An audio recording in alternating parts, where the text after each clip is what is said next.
Welcome to Sweet Life Beat Life. We hope this video helps. You start by preparing hardware and account so recording works smoothly. Turn off HDCP on your Ps4.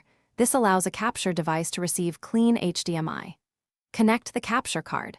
Ps4 HDMI out into the capture device, then HDMI out to your TV and USB to your PC.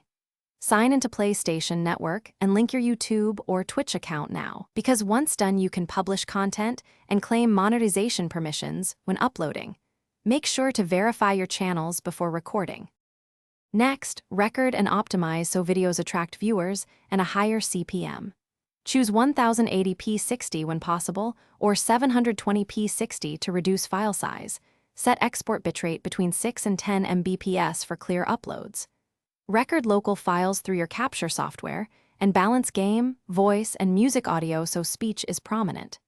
Edit to trim dead time, add quick CTAs, and color grade for contrast because better watch time increases CPM. Once exported, use clear titles, tags, and timestamps to help discovery. Finally, upload and enable monetization to start getting CPM. Use compelling thumbnails and descriptive titles, add chapters and tags, then enable ads in the YouTube studio. For videos longer than 8 minutes, include mid-rolls to increase revenue. Diversify income with sponsorships and affiliate links to stabilize CPM fluctuations. If something goes wrong, troubleshoot. Re-enable or disable HDCP as needed. Restart the capture card, update drivers, and check USB power and bitrate settings. Thanks for watching. Consider subscribing if we helped you.